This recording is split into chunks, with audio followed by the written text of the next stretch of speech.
Viewing life from a hearse, it could be worse. Laugh, think, and cry with the country undertaker. On December 3rd, 1923, one of the most notorious crimes happened south of Reynolds in Taylor County, Georgia.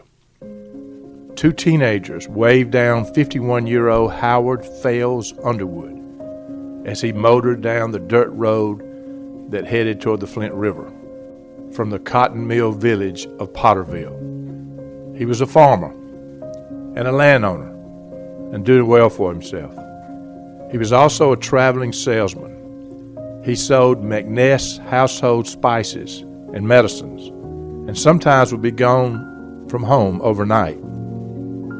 The two teenagers thought they had run into some luck that Monday because just the right man was coming down the road. They knew Mr. Underwood, and they knew he was known to carry cash with him because of his business. As they were waiting for him to get to them, they made some plans. Willie Jones, age 17, and Gervis Bloodworth, age 19, had been drinking heavily and splitting shingles for Mr. Simmons in Macon County.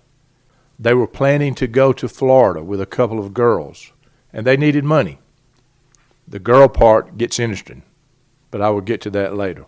Howard Underwood obviously recognized the boys, and being the nice guy he was, agreed to give them a ride down the road. Gervis Bloodworth sat in the seat next to Mr. Underwood. Willie Jones stood on the running board. The signal for Willie was when Gervis leaned over, it was time to shoot. Willie shot Howard Underwood with a single-barrel shotgun behind his right ear at point-blank range. Dr. Turk, who later examined his body, testified that there were powder burns at the point of entry. Willie and Gervis then both searched Mr. Underwood's pockets and took all the money, including a purse he used for business. They said they took about $200, which is worth about $3,500 today. They put Mr. Underwood's body in the back and drove down the road for a short distance before leaving the car and taking off. Did I mention that Howard Underwood had a wife and 9 children? Yeah. Time flies, close your eyes, imagine you could see everybody else's dream, what a comfort it would be. All along, standing strong, the way it ought to be.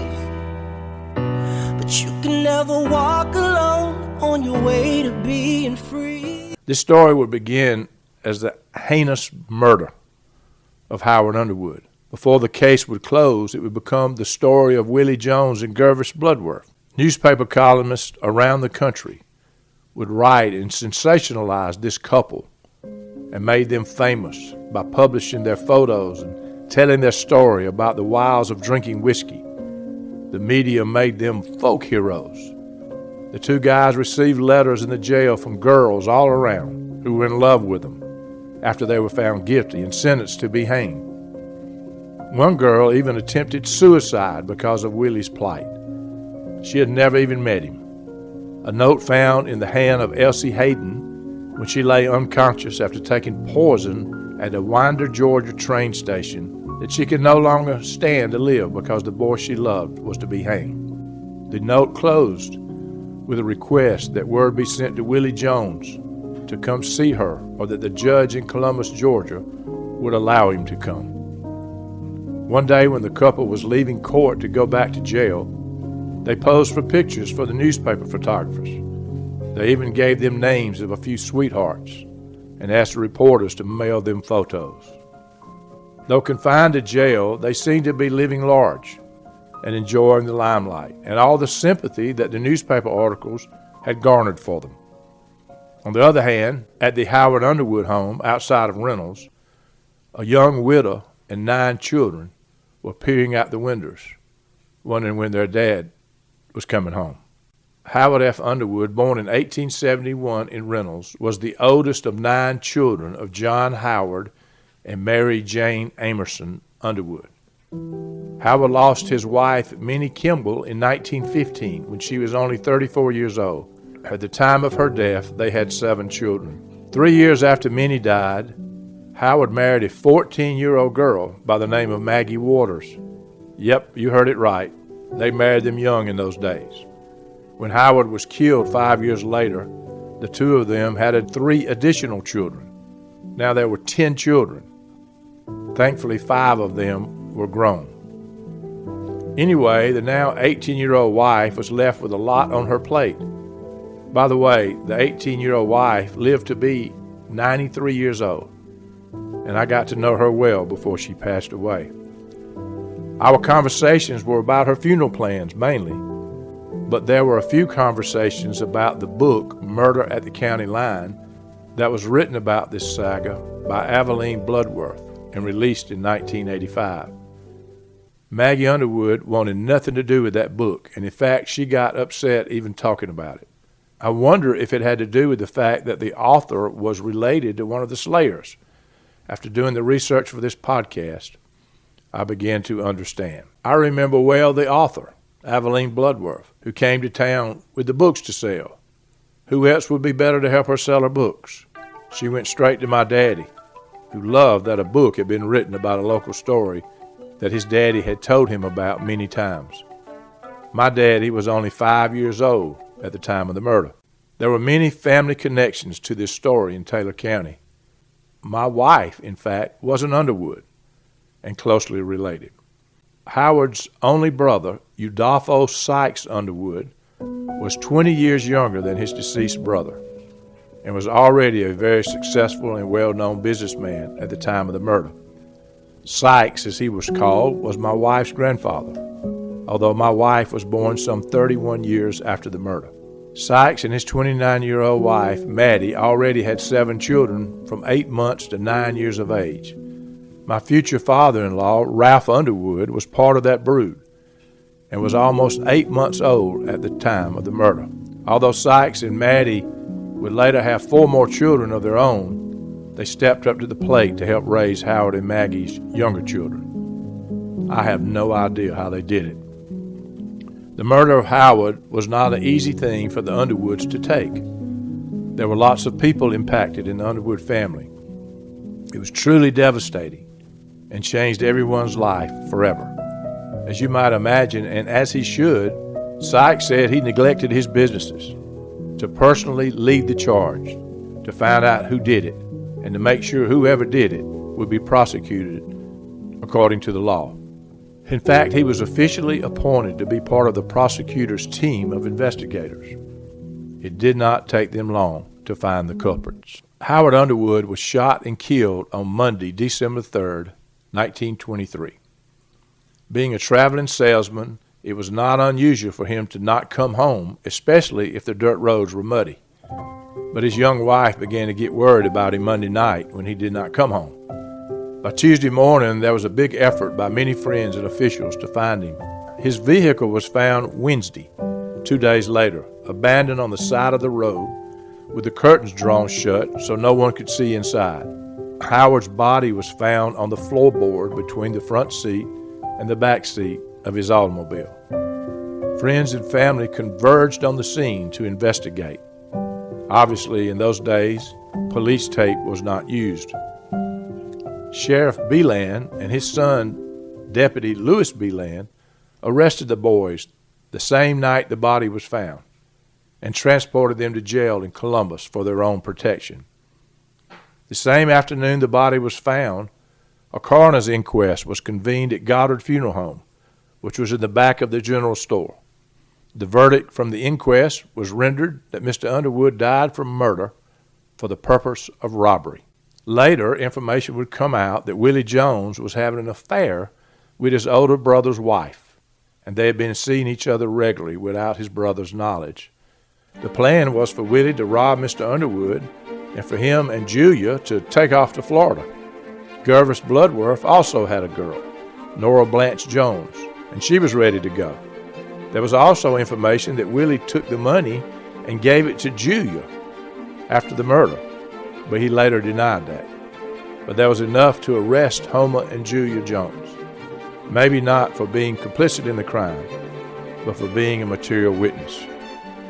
We learned for sure that strong drink mixed with sex has been causing real trouble for people for at least 99 years. Interestingly, Homer Jones stayed with his wife and never stopped trying to help his brother. One thing is pretty obvious: one or more of the girls squealed on their boyfriends when they discovered a murder had taken place. They were looking forward to Florida, but did not know the boys had to kill someone to get them there. Thus the quick arrest of the two boys on the evening of the day they found the body. Incredibly, a grand jury was convened in Butler on Monday, December the 10th, just 5 days after the body was found. Jones and Bloodworth were indicted, but Homer and Julia Jones were not, but they held them in jail as material witnesses. Judge Monroe set the trial date for the next Tuesday, December the 18th. He said he was giving the lawyers plenty of time to get ready for the trial. Trial was set for 10 days after the indictment, 13 days after the body was found, and 15 days after the murder. They were not wasting time. Things have changed in our justice system since 1923. In the meantime, the suspects were talking to anyone who listened. They were telling people that they killed Howard Underwood for money, and they had no hard feelings toward him, but liked him a lot. They were remorseful. They were telling reporters, officers of the law, ministers, and even members and friends of the Underwood family there was no protection for them being interviewed.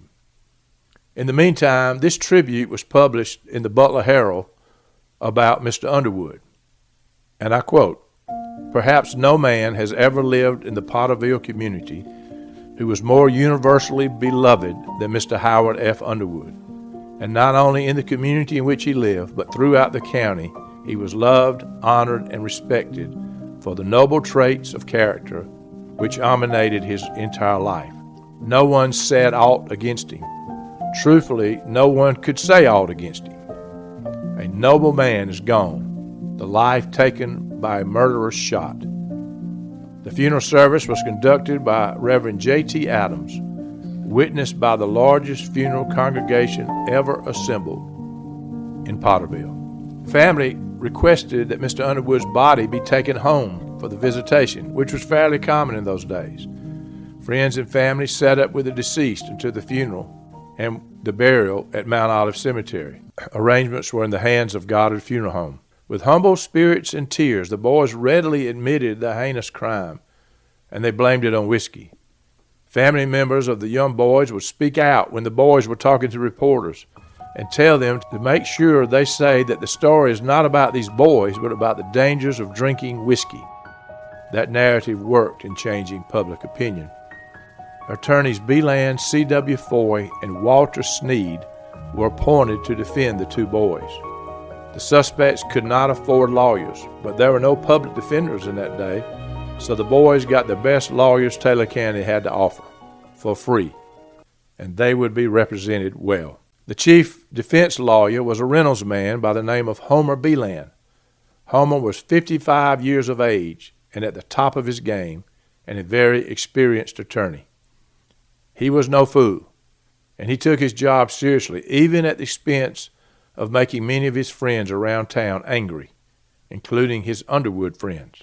Homer Beland, by the way, had an 18-year-old son by the name of Dan Beland, who I am sure was keeping up with the details of the entire trial and watching and learning from his dad. Dan would later become a very prominent defense attorney in Columbus, Georgia. It would have suited most of the angry public at the beginning if these boys would have just been found guilty and paid for the crime. Law officers guarded their cells because they were afraid they would be captured and lynched by the mob. But Homer Beland and team fought vigorously for the boys. And pretty quickly, as the story unfolded, and much to the dismay of the Underwood family, the story swayed public opinion to feel mercy for the two suspects and seemingly somewhat forgetting the forever impact their crime had on a family. Jones and Bloodworth became folk heroes. One person who was written about, who got the attention of many among the throng of spectators trying to get a glimpse of the boys one day as they were escorted from the jail to the courthouse, was an unkempt and disheveled lady. She was written about in the local paper. She was wearing an old worn-out hat with her unkempt hair sticking out. She was very poorly dressed with unmatching and torn clothes. She was crying and praying out loud and saying she had tried to raise her children to live right. She was praying the boys would be spared from the gallows, and she would 1,000 times rather be dead than her son. There was no one to comfort her except 11-year-old grandchild who was holding her hand. She was the mother of Willie Jones. It was said such a scene had never been witnessed in Taylor County before, and the public was watching and reading. Jones and Bloodworth were brought over from Columbus the morning of the trial. According to the Butler Herald, thousands had gathered in Butler to witness it. Jones and Bloodworth were tried together. Everyone thought the trial would go very fast. After all, the boys had freely admitted to anyone who would listen that they killed Mr. Underwood for his money. But to the surprise of everyone, except their very capable defense team, the trial lasted longer than everyone anticipated. The local jurors were Lois Smith, L.V. Smith, J.W. Altman, A.H. Jarrell, R.D. Pye, Johnny Codwell, James Montgomery, W.F. Gray, J.T. Parker, J.W. Mott, Marion Jinks, and L. Wilson. It is important to note that one of the prosecutors was C.G. Daniel, who was an attorney from Jacksonville, Florida, who came up to help the state with the trial. He was a nephew to Howard Underwood, and it was personal for him. I'm not sure if he volunteered for the job or they asked for his help, but he played an integral role during the entire saga, even in attempting to sway public opinion from having mercy for the boys instead of justice for his uncle. The first 3 witnesses called to the stand by the state were men to whom the boys had confessed. Sykes Underwood, brother of the deceased, was the first witness called. He testified that Bloodworth told him that Jones shot and killed his brother. They put the body in the back of the car, drove down the road, and left the body because they got scared. Bloodworth told Sykes Underwood that Jones gave him the purse after it was taken off Howard's body. Sykes testified that that conversation was witnessed by his brother-in-law, Jack Hobbs, and also Sykes' close friend, Jake Bryan, and one of the prosecuting attorneys by the name of Robinson. Defense attorney Beeland immediately attempted to get Sykes Underwood's testimony thrown out on the grounds that Willie Jones was not present during that confession. Judge Monroe overruled and instructed the jury that the testimony was valid but could only be used in relation to Gervis Bloodworth. C.L. Summons, a Columbus jailer, was the next witness. He overheard Willie Jones's conversation saying he'd shot Howard Underwood. C.E. Benz, publisher and editor of the Butler Herald, testified that Jones admitted to him he shot Underwood and that Bloodworth stated he gave Jones the signal to shoot by moving to one side. He stated he interviewed both in the local jail.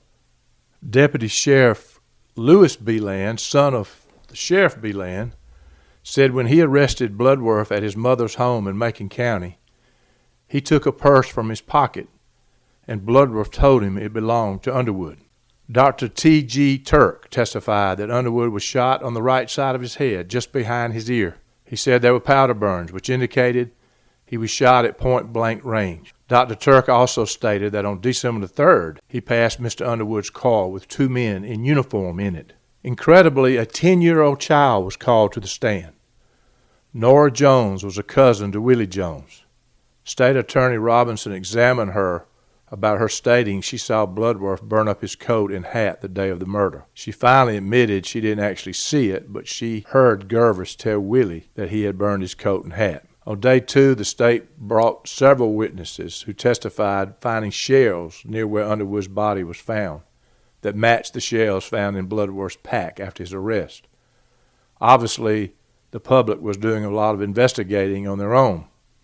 After 21 witnesses had been brought to the stand, The state rested its case at 1:40 p.m. Wednesday, December the 19th. The defense brought no witnesses to the stand. The trial took a turn when the defense attorney said they would be content with a life sentence. Attorney Foy said this, "Whoever did this needs to be punished, but I'm not going to insist these men did not do it." That statement was followed by an appeal for mercy for the young men. Mr. Flournoy, one of the state's attorneys, said, "If we didn't prove they did it, then let them loose." He went on to say that mercy should not be based on the fact that they did not have the same opportunities in life. Everyone needs to know that when you murder someone, there is a death sentence. The state is not going to ask you to hang them. It contends the punishment is fixed. If that is changed, it is up to you, but don't do it based on sympathy. Belan gave the defense's final argument for mercy based on the lack of advantages the boys had in life. The jury began their deliberations after supper at 6:52 p.m. The jury deliberated for 3 hours and 40 minutes. The verdict was read in court at 10:50 p.m. after the boys were brought back to the courthouse from the jail. The defense demanded the jurors be polled. The jury foreman was J.T. Parker. They found both Willie Jones and Gervis Bloodworth guilty of murder without recommendation, which means they did not recommend a life sentence instead of the death sentence. The execution was set for January 18th, basically a month away. They would be hung in Butler, Georgia. The boys wept at the judgment, as did their families who were in attendance. When asked if they had anything to say, Bloodworth said, "No, I reckon not." Jones said, "No, sir." A motion for a new trial was immediately filed with a hearing set for January 15th in Columbus. The hearing would take place 3 days before the scheduled hanging. In the meantime, the authorities in Taylor County started getting ready for the hanging by constructing the gallows and building a fence so onlookers could not see. There had been only 2 other legal hangings in Taylor County since the existence of the county. We can only imagine the stir all this was causing in Taylor County. They expected to have very large crowds to come to Butler to be there for the hanging, and the townspeople delivered. It was a carnival-like atmosphere that Friday, with thousands in town. My grandfather, who was 40 years old at the time, told us a little about that day many years later. He and his 81-year-old father had been asked to drive their horse-drawn carriage hearse to Butler that day to retrieve the bodies. And I'll be right back. Who would drive almost 2 hours to buy a set of tires? Well, I just did, and it was well worth the drive from Lake Oconee to Butler, Georgia, to visit Taylor County Tire Shop. I had heard of the stellar reputation of Taylor County Tire Shop. I decided to give the owner and operator Jimmy Williamson a call to get a price on a set of tires for my F-150 pickup truck. He quickly texted me back 3 options that included the drive-out price, which included sales tax and all. The wonderful price he gave me got my attention. I set an appointment, and at the appointed time, I made the 81-mile trip to Butler, Georgia. Jimmy personally took my truck back to the shop, and his men installed my tires. Then Jimmy personally balanced my tires. I may have been there a total of 30 minutes. If you're looking for a great price on tires and quick, efficient, and personal service from the owner, don't you dare purchase tires until you talk to Jimmy Williamson at the Taylor County Tire Shop, located at 253 Thomaston Highway in Butler, Georgia. You can reach Jimmy Williamson at the shop at 478-862-2530. That's 478-862-2530. The best price with the best service adds up to the best value. After the trial and before the scheduled hearing and hanging, there were other developments. The 2 boys were continuing to get media coverage. They talked about their new relationship with God. A minister, Dr. Jenkins, who had been visiting them, also was interviewed about the fact that they had both been gloriously converted. The boys were stating they did not know what they were doing when they killed Underwood, and they believed God would save them from the gallows. Many people were pulling for them as the hearing date got closer. In other news, Sheriff Belan, who led the group that arrested the two boys and was fully involved in this case was suddenly gravely ill. This news made the front page of the Butler Herald. A few days after his illness was announced in the paper, Sheriff Beland's son, Deputy Sheriff Lewis Beland, walked in the courthouse and walked into the sheriff's office door, partly closed the door behind, and shot himself with a .32 caliber pistol he had taken from someone he had arrested. Yeah. Time flies, close your eyes. Imagine you could see everybody else's dream, what a comfort it would be. All along, standing strong, the way it ought to be. But you can never walk alone on your way to being free. Eli Galtney, a well-known Taylor County citizen, happened to be walking down the hall of the courthouse when he saw Beland enter the office and immediately heard the gun go off. He rushed to offer assistance as others followed. Beland lived about 5 hours before he passed away at 9:15 p.m. It was said that he was despondent over his dad's illness and also over money issues. Several people had seen him that day, and it was said he greeted them in his normal jovial manner, was acting like nothing was wrong. Exactly 1 week later, Sheriff Beland passed away, 4 days before the scheduled hanging. The two law enforcement officers who were very instrumental in the capture and arrest of Willie Jones at Gervis Bloodworth died a little over a month after Howard Underwood's body was found. They would never know how it all turned out. In the meantime, legal maneuverings were rampant by the defense team. The January 15th hearing before the January 18th execution was delayed because Homer Beland had been out of town and did not have time to prepare. Over the next year, Jones and Bloodworth's lawyers worked hard to get the hanging put off and to save their lives. There were appeals to the Supreme Court, the State Prison Board, and to the governor. There were charges of witnesses tampering with the jury, which was later proven to be not true. Another affidavit with the signature of J.M. Jones, father of Willie, stating he saw 16 men and Mr. Anglin, the bailiff, huddled together in close conversation near the courthouse during a break. John Kirksey claimed in another affidavit that Jack Hobbs made a statement that if money would hang the defendants, they would surely get home. None of these charges were ever proven to be true. New trials kept getting denied, and the defense attorneys kept appealing. Almost a year later, on January the 9th, 1925, the hanging was on. Thousands converged on Butler. It was a carnival-like atmosphere. There were mules and wagons all over town. As I mentioned, my grandfather and great-grandfather were there waiting with their horse-drawn hearse. Guards with army rifles, shotguns, and heavy-caliber pistols were keeping people back by the ropes.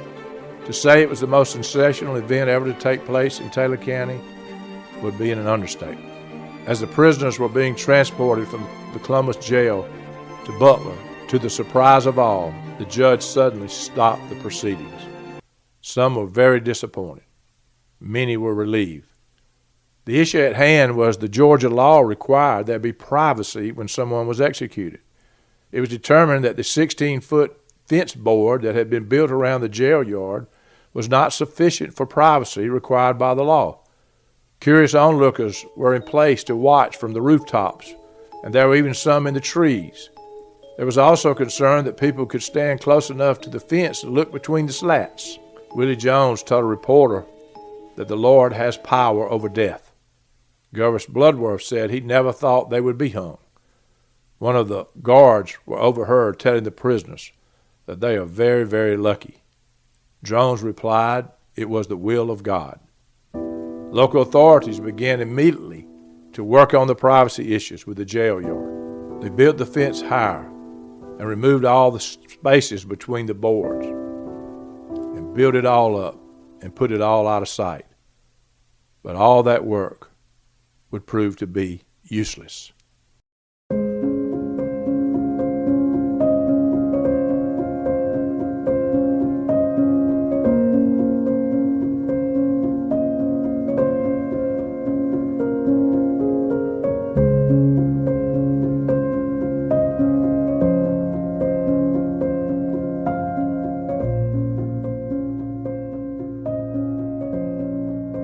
Legal maneuvers began again. One of the allegations, for instance, was that one of the jurors was related to Maggie, Mr. Underwood's widow. New dates were set for the hangings that year, but each time Homer Beeland used legal maneuvers to get the execution put off by appeals to the state Supreme Court. Sykes Underwood and his family were not happy with their lifelong friend and defense lawyer, Homer Beeland. Obviously, their ill feelings were not lost on Homer Beeland. Beeland was quoted in the paper saying that Sykes Underwood and Jack Hobbs are his friends, but he has to do his job. He said he is not doing his job in a spirit of ill will towards the kinspeople of the deceased. Willie Jones wrote letters to the local newspaper for public consumption. He was warning young people of the workings of the devil in their lives and pleading for them to turn to God. He had become an evangelist from his jail cell.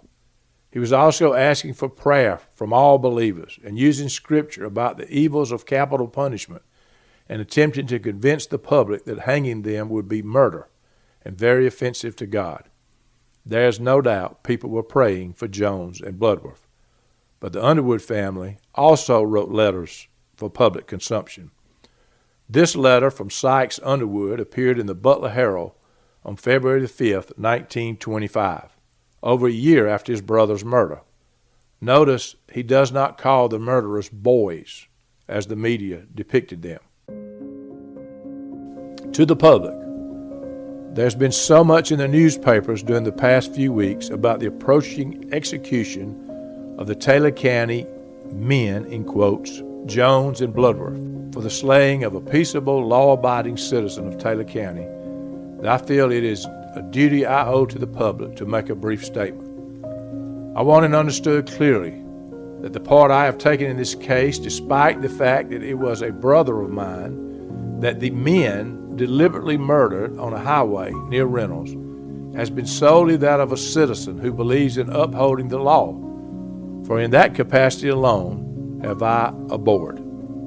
I have never at any time persecuted anyone. I believe in letting the law take its course. When sentiment ran high, I stood firmly against any overt act. I pleaded for legal recourse, and they got it. A jury composed of 12 of as intelligent and refined men as Taylor or any other county affords found these men guilty of first-degree murder. The law prescribed the punishment, and the law should be upheld. I have an abiding faith in justice, and while I deplore the situation in which these young men find themselves, I also see the other side of the picture. Aside the so-called welfare workers from Atlanta and elsewhere, especially Dr. Fred M. Jenkins of Columbus, failed to offer the public. It is of a widow and 9 fatherless children, the youngest only 2 months old at the time of the horrible premeditated murder. It seems to me that if those people had the welfare of our noble state honestly at heart, they wouldn't fail, as they have, to see these little faces against the cold window pane, watching and waiting for a good and true father who has never returned. In order that these fatherless children might get some education and have at least some of the advantages so necessary for their future welfare, this widow has had to leave her home and seek employment. These children are thus deprived, to a large extent, of their mother as well as their father. When you hear a lot of sentimental stuff, grasp the other side of the picture also. And if law is not to be upheld and made to be respected, can any of us feel that this is a safe community to live in? For 13 months, I have neglected my business to work for law enforcement. My friends, I feel, are with me in this matter. They too have brothers and families who may suffer if laws are to be broken at will. Life is precious. Wasn't the life of the victim of these young men as precious to him and his loved ones as the lives of the young men they picture to you? I feel that it's time for all the good citizens of our state to demand justice and abolish this sickly sentimentality that so readily springs into action when a criminal of our land is about to be punished for a crime he has committed. When thinking of what crime will bring you to, look at both sides of the picture. It must be done if you're going to be fair.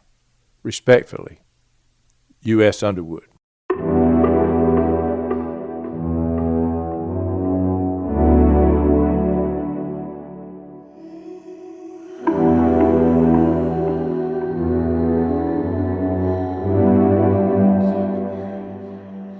There was also the letter to the paper from the lawyer nephew, Mr. C.G. Daniel, who was one of the prosecutors. And here's that letter. Believing that the people of the state of Georgia, and by the way, my home state, should know some of the facts from the side of the state of Georgia in the case of Gervis, Bloodworth, and Willie Jones, I take this means of telling them what, in my humble estimation, they should know. Although knowing that from a legal standpoint it has no bearing on the case, it will not affect the administration of justice at the hands of the fair and honorable courts of Georgia. It will not have any effect on the governor of the state, for in my estimation and opinion there lies the only hope of Jones and Bloodworth for a commutation of sentence. I was present at the trial of these boys for murder of my uncle, Howard F. Underwood, and assisted the state of Georgia in the prosecution of them. And I know there is no technical error upon which a reversal of the conviction could be obtained. And I must say a just conviction fairly and honorably, although it is now trying to be torn down in a highly degenerate, unfair, abdominal, and detestable, underhand, crooked way by the counsel for the defense. These boys got justice, and they did not want it. They are trying to prey upon the sympathy of the good people of the state of Georgia without coming clean with all the facts in the case. They are hiding some of them. They are facing death knowing that they have hid in their bosom some of the facts that should come to light. They claim they have been saved by our Lord and Savior Jesus, which is not the case. They're hiding the devil. They are still the agents of the devil. They are still of the same heart and mind that they were at the time they killed Howard F. Underwood. They have not found peace with their God. They have locked up in their hearts secrets of the devil that they dare not divulge. What did they do with the money they took out of the pockets of the dead man? What did they do with the $200 and over that they took? Who did they give it to? What did the person that they gave it to do with it? Let them tell this. They dare not do it. A little girl, I do know her name, but the one that was with Willie Jones at the time he was arrested, told a number of men in my presence that she saw the paper money in a pocketbook and that it was a whole lot of money, and that the boys gave this money to Homer Jones's wife at that time. Homer Jones and his wife are incarcerated in the jail in Columbus. When this little girl got on the stand in Butler at the trial of this case, she did not know what she did say in reference to the money. In the meantime, Homer Jones and his wife had secured their release from the jail in Columbus, and this little girl was staying with them at their house. What did they do with the money? What did they do with the dead man's money? What did they do with it? I do not know what they bought with it, but I have my idea. I have no proof to substantiate my theory, but I have a right to my own conclusion. They did not throw this $200 away. They kept it until they hired counsel with it to defend them. They hired a lawyer with the dead man's money. They are trying to get a new trial now, and they are using this money to further their end. You may say that the court appointed them a lawyer. That is true. Who is the most active lawyer appointed by the court? That is the one whom they paid with my dead uncle's money. This is my theory, and I will say it, and I will stand by it. Listen, Willie Jones and Gervis Bloodworth, God will not have any mercy upon you until you come clean. Come clean. Repent of your sin. You cannot do this halfway. Come all the way, let it hurt who it may. Your soul is at stake. If you will be saved, come clean. Tell what you did with the money. You know that you got it. You know that you took it. You know that is what you killed my uncle for. And now tell us where the money is. If you do not, you need not look for any mercy at the hands of man or God. Your soul is damned if you die with this secret in your heart. Come clean and do it now. C.G. Daniel, Jacksonville, Florida. Yeah.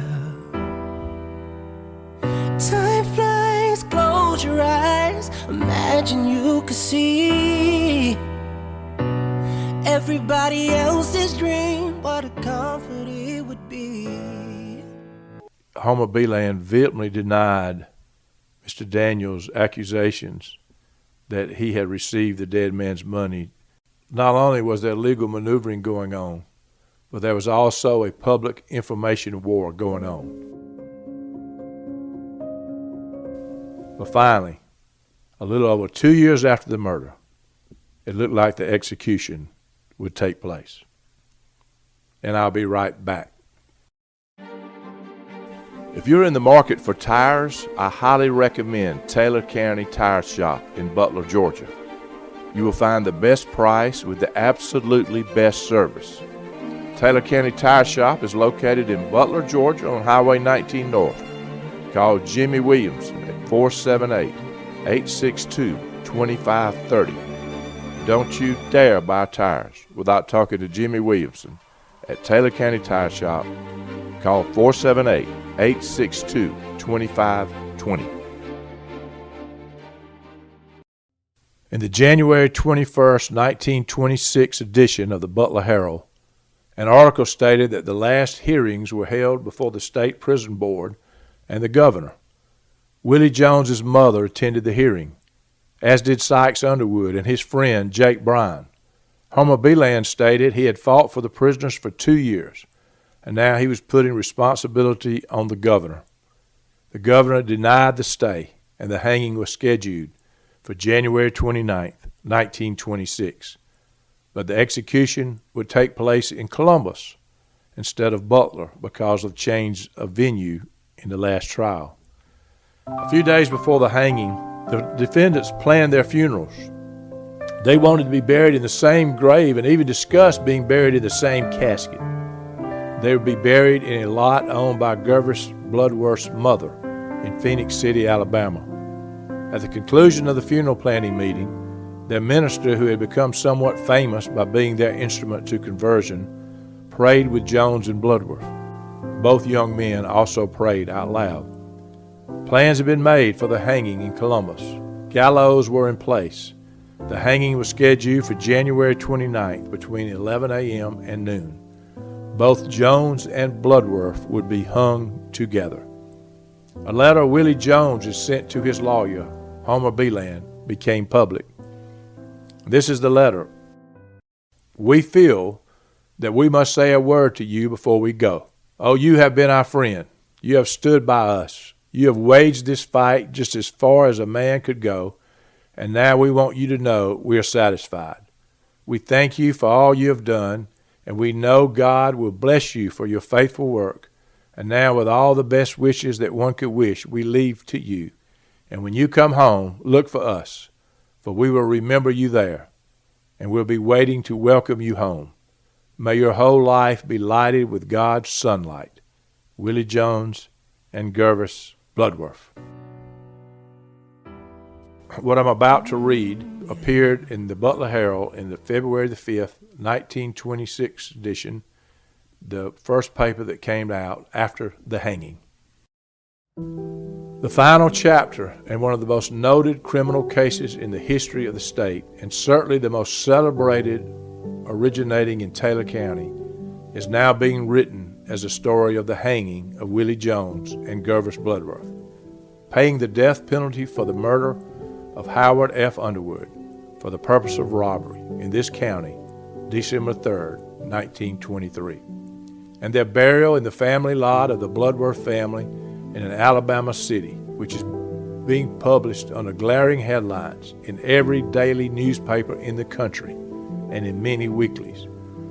While this is the third legal hanging for Taylor County since the county's organization in 1852, the two previous ones were mild as time in bringing the accused to justice. The range of interest created and amount of cost placed upon the shoulders of the taxpayers of the county are compared. However, Jones and Bloodworth are the first white men of Taylor County to pay the death penalty for crime. The previous hangings referred to were those of a Negro by the name of Smart, who shot to death a railroad conductor, William Cozart. The shooting occurred near the railroad depot in this city about 45 years ago. and Jesse Cook, another Negro, for wife murder in 1887. Both hangings were public and upon scaffolds erected at the foot of a hill 1 mile north of Butler. In the case of Jones and Bloodworth, this county had never had a crime that any way approached it in its atrociousness or a motive less excusable. That part of history has already been written many times. Now comes the last sad chapter. The two young men were hanged on a double scaffold in the Muskogee jail at Columbus, where they were last tried and convicted following a change of venue granted by Judge M.J. Yeomans, acting for Judge C.F. McLaughlin, who was disqualified in the case. The trap was sprung by Sheriff Beard of Muskogee County at 11:02 a.m. Both were pronounced dead at 11:16 a.m. Jones's neck was broken at the first shock as his body tightened the rope and he died apparently without a shudder. But Bloodworth struggled for more than a minute, dangling at the end of the swinging rope. Physicians who examined both bodies said that Jones' vertebrae was fractured instantly, but that the rope slipped from its place on Bloodworth's neck and it failed to snap the spinal column. His larynx was broken, however, and he strangled to death, although the doctors stated he undoubtedly lost consciousness at the first shock as his body plunged through the trap. Homer Jones, eldest brother of Willie, witnessed the execution at the latter's request and became hysterical as the two youths fell to their death. He was restrained by officers who prevented him from grasping the rope around his brother's neck as the body swung in space, turning slowly round and round. The bodies were cut down at 11:17 a.m. and turned over to a Columbus undertaker for burial preparations. Jones and Bloodworth went to their death with smiles on their faces and cheerful words on their lips. They talked, sang, and prayed for half an hour after they had mounted the scaffold and waited for the trap to fall from under their feet. It was one of the most remarkable exhibitions of cold nerve in the criminal annals of Georgia. Sheriff Beard mounted the stairs to the death cell shortly after 10, but found both youths pale but thoroughly composed. With him were several deputies and special guards, but these were unnecessary, as Jones and Bloodworth smilingly greeted their executioner and remarked that it was best to get it over as soon as possible. They went to the steep stairway to the scaffold without a tremor, needing no assistance from the officers. Before the youths were escorted to the death chamber, the sheriff and his deputies had prepared an extra rope in case anything should happen to those already in place. The same ropes were prepared for the hanging in Butler a year ago, were used in the execution. The gallows were arranged with a rope supporting both trap doors instead of the usual lever, and the sheriff was provided with a sharp-edged hatchet to cut the strand at the appointed moment. The death chamber was crowded with deputies, ministers of the gospel, special guards, and a few newspapermen. Sheriff Beard went about his duties methodically, and as soon as all preparedness had been completed, Jones and Bloodworth took their stand on the trapdoors over which swung the ropes, each with a hangman's noose at the end. Their coats had been removed, and they stood in their shirt sleeves, bright-colored neckties in their collars, and each with a pink carnation pinned over their hearts. They were deathly pale, but by far the most composed of all the group that had gathered to see the execution. Homer Jones could hardly restrain his overwrought emotions, and at intervals he would utter a groan or some ejaculation of despair. Bloodworth was calm, chewing gum, and as the youths mounted to the scaffold, they glanced up in interested fashion at the ropes and then tested the strength of the trapdoors. Dr. Fred M. Jenkins, layman evangelist, offered a brief prayer as the young men bowed their heads. "Boys, this is a painful ordeal for me, but I am sworn to do my duty as an officer to my God and my country, and I shall do it," said Sheriff Beard in a low voice as the boys took their places. "Have either of you anything to say?" "Yes, Sheriff, I do want to say something, and I'm glad for the opportunity before it's too late. It's all right with us. The last words on my lips last night as I went to sleep were, "Thy grace is sufficient, and now I know how glorious it is to stand on the bank of eternity and rejoice. The flesh is weak, but the spirit is strong." I am glad there came a time when I found my way to the cross and found strength to go through this ordeal. I couldn't stand it without the blessed assurance, but I have it, and I am glad. My brother over there is in tears, but he should rejoice because Jesus Christ died for all of us and saved me for all of eternity. I don't mind death. I can stand here and laugh in the face of death, just like the worm in the summertime turns into a beautiful butterfly. So I expect to be saved in heaven and be in endless joy. I want to thank all my friends and the officers who have been so kind to me here in jail, and all the ministers who helped me find Jesus Christ, and all Christian people everywhere. I hope my memory will be an instrument of righteousness.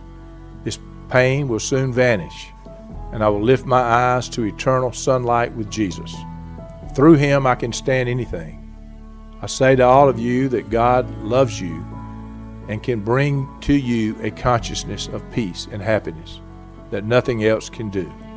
Our loved ones are grieving, but Jesus grieved also. They should rejoice, for some sweet day we will all be together, and I long for that day. I have never experienced religion outside of prison, for I was converted after I came to this place, but it must be wonderful to know religion outside of jail. When I get to heaven, I won't forget to give Jesus a message for all of you, and I'll be waiting over there to welcome each one of you when you get there. Bloodworth said to add his name to the same document. At the instructions of the officers, Jones and Bloodworth removed their shoes, but before their hands were bound, they embraced their three religious advisors, Dr. Jenkins, Reverend J.O. Taylor, and Reverend O.F. Barnes. Then they embraced Deputy Sheriff Layfield, their jailer for more than 2 years, and Willie Jones threw his arms around the neck of his brother Homer, who was almost hysterical with grief. At no time during their last statement was any reference made to the crime by either of the doomed men, nor to the family of the slain man, H.F. Underwood.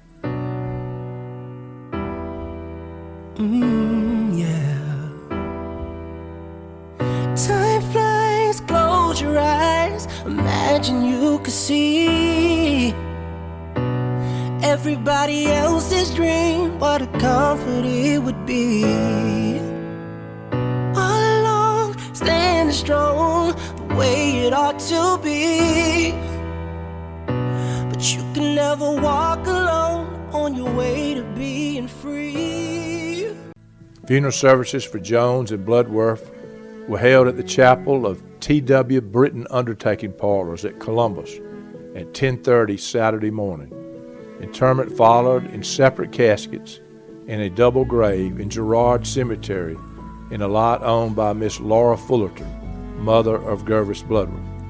The services were conducted by Dr. Fred Jenkins, assisted by Dr. O.F. Barnes, pastor of the Girard Baptist Church, and Reverend J.O. Taylor, pastor of the Waverly Hall Methodist Church. And I'll be right back with my final thoughts.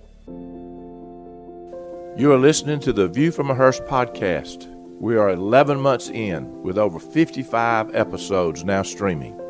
This represents over 50 hours of content. Some episodes will make you laugh. Others may even cause a tear or two. And there are many that will make you think about the important stuff. Some episodes could make you do all three. In 1993, Jimmy Valvano gave his famous ESPY speech just a month or so before he died. He said there are three things you should do every day. You should laugh, have your smiles move to laughter. You should think, slow down from your never-ending quest to move from point A to point B, to think about what's important to you and what's important to the people who are important to you, and you should cry. Have your emotions move to tears, whether tears of happiness or tears of sadness. If you can laugh, think, and cry in a day, he said, you will have a heck of a day. View from a Hearse podcast was created to give you the opportunity to do all three. Give yourself that opportunity and begin listening to the 55 podcast episodes and 50 hours of content. Laugh, think, and cry. Make yourself a great day. I had read the book Murder at the County Line a couple of times since it came out in 1985, although I did not read it again in my research for this podcast. I met the author, Avoline Bloodworth, several times before she passed away, and found her to be a very nice and sincere lady. I am very glad she wrote the book.